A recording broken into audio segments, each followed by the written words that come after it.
Hello guys and welcome back to the channel. So today we're gonna be tackling down Digimon, which make a huge comeback in the creature collector gaming sphere with Digimon Story Time Stranger. But before this game, Digimon had a game that caught my attention a few years ago. And it caught my attention because it had the same type of gameplay from games from my autistic childhood. Games like Yu-Gi-Oh! Duelist of the Roses and Yu-Gi-Oh! Castle Monster Coliseum. But if you haven't heard of those, you might have heard of other autistic games like Fire Emblem and Final Fantasy Tactics. It's the same idea, but with cool monsters instead of human characters. Anyways, sometime this year it went on sale, so I decided to cop it. I did a full playthrough live streaming here in the channel, and now that I'm finished, I think I'm somewhat prepared to give my honest opinion on the game. Just so if people want a quick and somewhat in-depth opinion before buying the game, they can check this video. Now without further ado, let's start the review.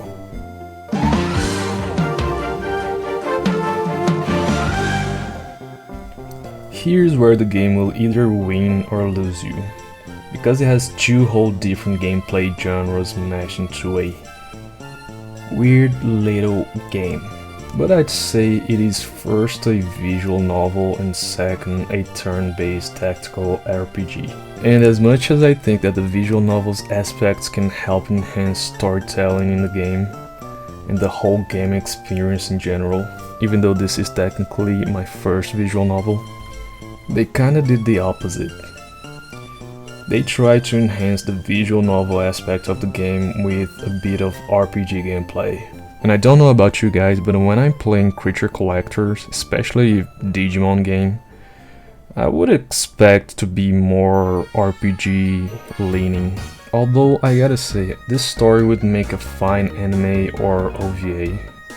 But for someone that is expecting a creature collector game with the RPG tactics gameplay, this game will not cut it, not even your foreskin. And for me that was expecting a game to satiate my hunger for a game like Yu-Gi-Oh! Monster Coliseum, this game was kind of a total boner killer. This rating will be totally biased on my expectations for the game before buying, so I'll give it a 5 out of 10. Mostly because I expected more out of the RPG side.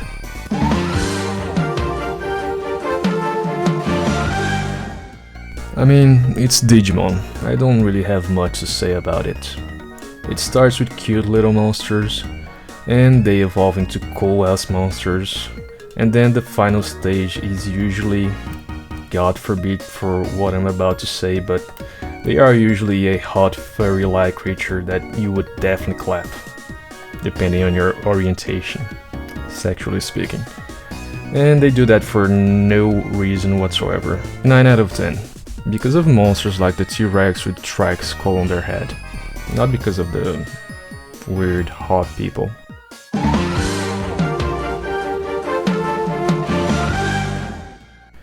There really isn't a world or map design in a gaming sense. There is a map, and the locations are static backgrounds with some objects or characters that you can interact with. It really leans in on the visual novel aspect, but it doesn't feel as good or as interactive as The Wolf Among Us, for example. Which I know it is not considered a full visual novel, but it is still very close to one. And I guess I lied before, I guess I did play kind of a visual novel, if you consider Wolf Among Us a visual novel. That comic book is also good, you guys should check it out. I remember reading when I was a teenager. It's Fables, I do believe. At the end there's a battle against the Geppetto's puppets, and he basically make like a giant army of Terminators, but with puppets. Yeah, you should read it, whatever. Back to Digimon Survive, the map design for the tactic RPG part of the game is okay, and nothing really stands out, either bad or good. One thing stands out that is kind of good is that it kind of follows the theme where you are. They don't use like a random generic map for each type, for each location. but you do stay in one location at a time for way too long, so the maps do get a little bit repetitive. World design, I'll give it a 5 out of 10. I'll give it a 5 out of 10.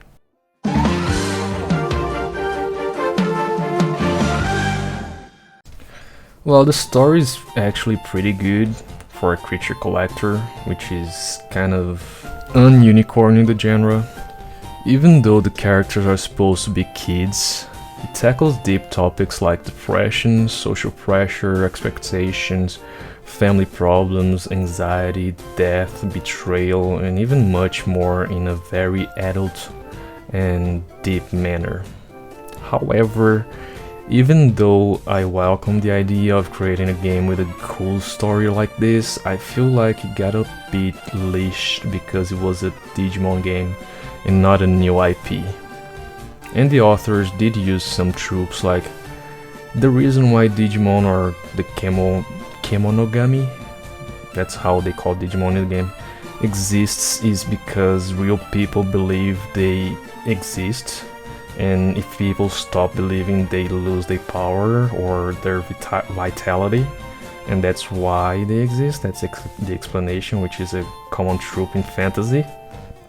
And not sure that I like that, not really a fan of that. It kind of felt like forced, a forced explanation. I much more prefer the digital monster idea.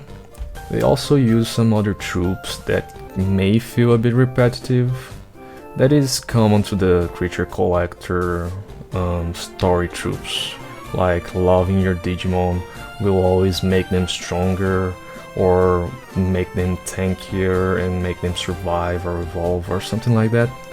And yeah, they are expected in these type of games, but I'm not really a fan of those. A fan? All in all, I'll give Digimon Survive story about a 9 out of 10 because it was a good story. It just, I feel like it was a little bit leashed, and if it was a backstory for an actual good gameplay, that would have been like great.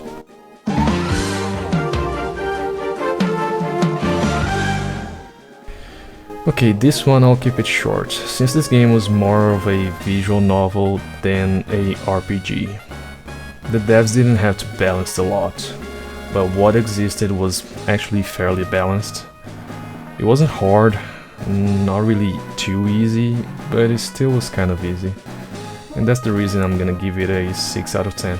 For those that are actually going to play the game, there are a few things that you might think it is hard to predict or save, but they are scripted, you can't really save them. You need to do other playthroughs to actually save them. So yeah, a little spoiler, I guess. That isn't really a spoiler. You're gonna have to play it, or you're gonna keep guessing, or you can watch the live streams VODs. It's probably in a playlist in the end of the video.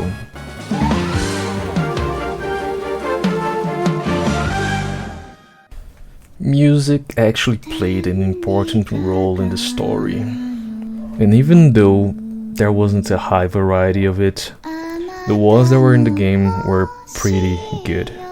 They added to the experience, and sometimes it felt like it was even carrying the experience, which isn't something that is necessarily good for a creature collector game, but yeah, it did happen. For the music, I feel like I should give it a neat 10 out of 10.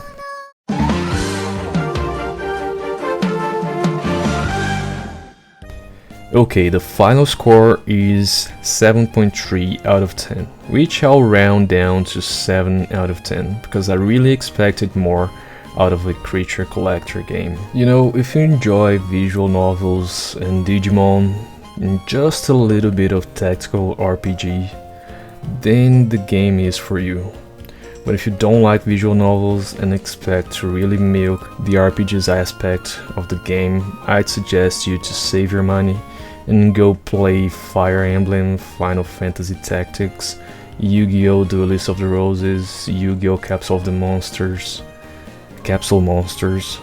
or even any of the Divinities or Baldur's Gate 3 from Larian Studios. You're gonna have a better time playing those than playing this, if I'm being totally honest. But if you really want to experience it for yourself and support the Digimon Survive team, you can. I'm not your mom, you can do whatever you want. It isn't like you can't have fun with it, but it is a letdown if you want a good RPG experience. In my opinion, let me be clear, this is all my opinion. By the way, the DLC is ass. It's just Gilmon Evolution Line. Don't buy it. Thank you guys for watching, and if you enjoyed this shenanigan, make sure to subscribe for more Creature Collector Survival reviews. And see you next one. I'm always doing lives on the channel. If you want to stop by and talk about shit, just stop by and talk about shit. So yep. Hello, so if you thought that I forgot about the tier list, you're completely correct. I did forget. But now, here we are. I'm gonna do this tier list, and I know that I rounded up Koromon to 7, and I rounded down Digimon Survive to 7, but I still think Koromon is a better experience overall of a creature collector, if you're talking strictly creature collector, than Digimon Survive, because Koromon is a creature collector first, and Digimon Survive is a visual novel first. So yeah, Koromon will have all the RPG of aspect of the creature collecting coming first. And yeah, this section won't have the little floating face badly drawn animated, because just that part took around 20 hours to animate the mouth, during the 1 hour breaks that I animated, that I edited the video. So yeah, this will be without that. This will be just a scream. And okay, thank you guys for watching, and if you guys enjoyed, make sure to leave a like. I think I already said that on the video, but anyways, make sure to leave a like and subscribe for more creature collector this. Bye bye.